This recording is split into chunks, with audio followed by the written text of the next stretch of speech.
தமிழகத்தில் வாக்குப்பதிவு நிறைவடைந்திருக்கக்கூடிய சூழ்நிலையில் கடந்த 3 நாட்களாக அதிமுக பொதுச் செயலாளர் எடப்பாடி பழனிசாமி கட்சியின் முக்கிய நிர்வாகிகள் மற்றும் தேர்தல் வியூக வல்லுநர்களுடன் தீவிர ஆலோசனையில் ஈடுபட்டுள்ளார். இந்த ஆலோசனையின் முடிவில் அதிமுக கூட்டணி சுமார் 150 தொகுதிகள் வரை வெற்றி பெற்று ஆட்சியை பிடிக்கும் என்கிற சாதகமான புள்ளி விவரங்கள் கிடைத்துள்ளதால் அக்கட்சியினரும் தேசிய ஜனநாயக கூட்டணி தரப்பும் மிகுந்த உற்சாகத்தில் உள்ளனர். ஒருவேளை தேர்தல் முடிவுகள் தங்களுக்கு சாதகமாக அமையும் பட்சத்தில் எவ்வித கால தாமதமும் இன்றி மே 9ஆம் தேதியே பதவியேற்பு விழாவை மிக பிரம்மாண்டமாக நடத்துவது குறித்தும் அதற்கான முன்னேற்பாடுகள் குறித்தும் இப்போதே அதிமுக தரப்பில் ஆலோசிக்கப்பட்டு வருவதாக தகவல்கள் கசிந்துள்ளது. ஒருபுறம் இவ்வாறு நடந்து கொண்டிருக்க மற்றொரு புறமோ தமிழக அரசியலின் மூத்த முன்னோடியும் திமுகவின் பொதுச் செயலாளருமான அமைச்சர் துரைமுருகனை சுற்றி இதுவரை இல்லாத அளவிற்கு ஒரு தர்மசங்கடமான அரசியல் சூழல் உருவெடுத்துள்ளதாக அறிவாலய வட்டாரங்கள் தற்போது ஒரு தகவலை தெரிவித்திருக்கின்றன.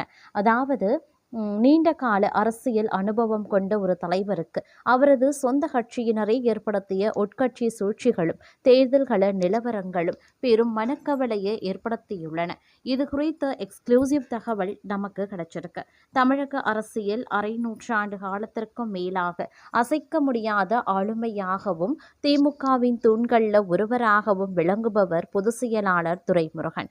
ஆனால் நடந்து முடிந்த இந்த தேர்தல்களும் அவருக்கு இதுவரை இல்லாத அளவிற்கு ஒருவித மன அழுத்தத்தையும் எதிர்காலம் குறித்த கவலையையும் ஏற்படுத்தியுள்ளதாக அறிவாலய வட்டாரங்கள்ல பரபரப்பு தகவல்கள் கசித்துள்ளன.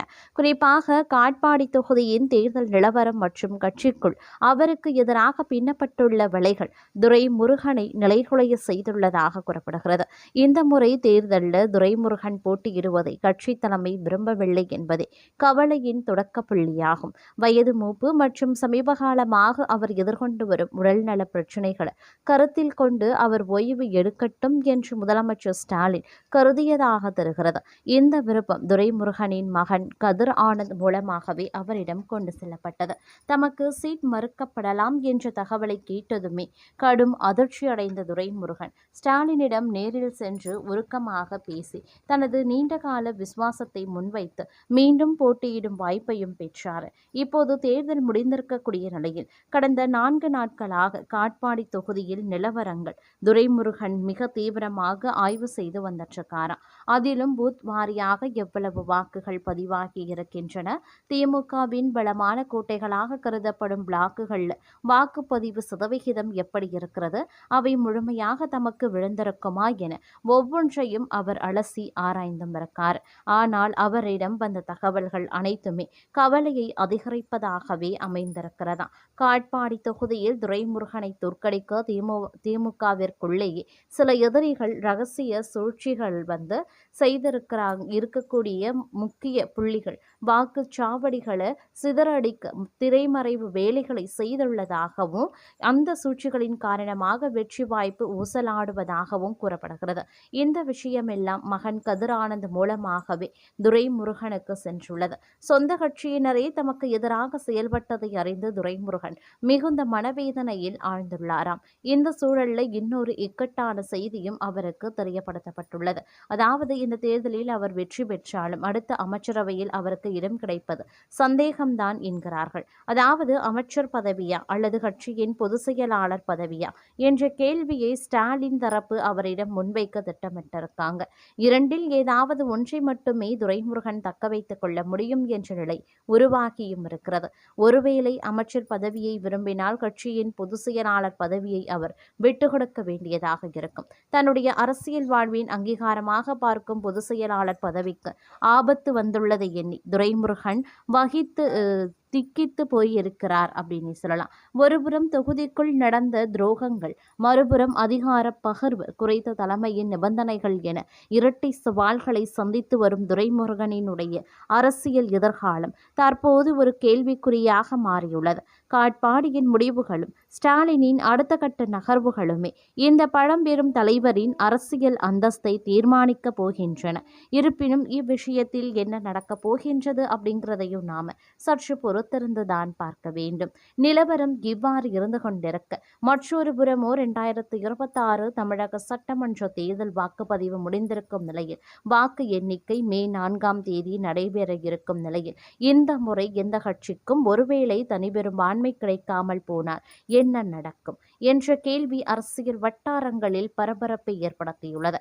குறிப்பாக பெரும்பான்மைக்கு தேவையான 118 இடங்கள் எட்டப்படாவிட்டால் திமுக தலைமையில் கூட்டணி ஆட்சி அமைக்கும் சூழல் உருவாகுமா என்ற விவாதம் அரசியல் பார்வையாளர்களிடையே அதிகரித்து வருகின்றன.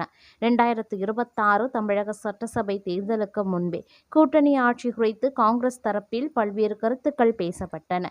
குறிப்பாக தமிழக வெற்றி கழக தலைவர் விஜய் தனது கட்சியின் முதல் அரசியல் மாநாட்டிலேயே ஆட்சியில் பங்கு, அதிகாரத்தில் பங்கு என்ற கோரிக்கையை முன்வைத்ததும் குறிப்பிடத்தக்கது. இதன் பின்னர் கூட்டணி கட்சிகள் தரப்பில் அதிகார பங்கு என்பது முக்கிய அம்சமாக பேசப்பட தொடங்கியது. அதே நேரத்தில் திமுக கூட்டணியில் இருக்கக்கூடிய சில கட்சிகளும் தேர்தலுக்கு முன்பே தங்களது நிலைப்பாட்டை வெளிப்படுத்தியதாக கூறப்படுகிறது.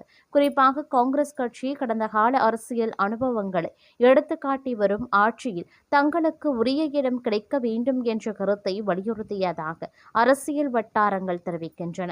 2006 முதல் 2011 வரை நடைபெற்ற திமுக ஆட்சியின் போது காங்கிரஸ் ஆதரவுடன் அந்த ஆட்சி நீடித்தது என்பது அரசியல் வரலாற்றில் குறிப்பிடத்தக்க ஒன்று. அப்போது வெளியில் இருந்து ஆதரவு வழங்கிய காங்கிரஸ் அமைச்சரவையில் இடம் கோரவில்லை. ஆனால் தற்போதைய அரசியல் சூழ்நிலையில் அதே நிலை தொடருமா என்பது பெரிய கேள்விக்குறியாகவே உள்ளது. இந்த முறை தேர்தலில் எந்த கட்சிக்கும் 118 இடங்கள் கிடைக்காமல் போனால் கூட்டணி கட்சிகளினுடைய ஆதரவை கொண்டு ஆட்சி அமைக்க வேண்டிய சூழல் உருவாகும். ஒருவேளை அப்படி நடந்தால் தேர்தலுக்கு முன்பே ஆட்சி அதிகாரத்தில் பங்கு என பேசிய கட்சிகள் தேர்தலுக்கு பிறகு அமைச்சரவையில் இடம் கேட்பது தவிர்க்க முடியாத ஒன்றாக மாறும் என்று அரசியல் ஆய்வாளர்கள் கூறுகின்றனர். காங்கிரஸ் மட்டும் அல்லாமல் கூட்டணியில் இருக்கக்கூடிய பிற கட்சிகளும் அமைச்சரவை பொறுப்புகளை கேட்கும் வாய்ப்பு அதிகம் உள்ளது. குறிப்பாக விடுதலை சிறுத்தைகள், இடதுசாரிகள், மதிமுக போன்ற கட்சிகளும் தாங்கள் வெல்லும் தொகுதிகளுக்கு ஏற்ப அதிகாரத்தில் பங்கு கோரலாம் என்று கூறப்படுகிறது. இப்படி பல கட்சிகள் அமைச்சரவை இடம் கோரினால் ஒரே கட்சியின் கட்டுப்பாட்டில் இயங்கும் ஆட்சியை விட பல்வேறு கருத்துக்கள் மோதும் சூழல் உருவாகும்.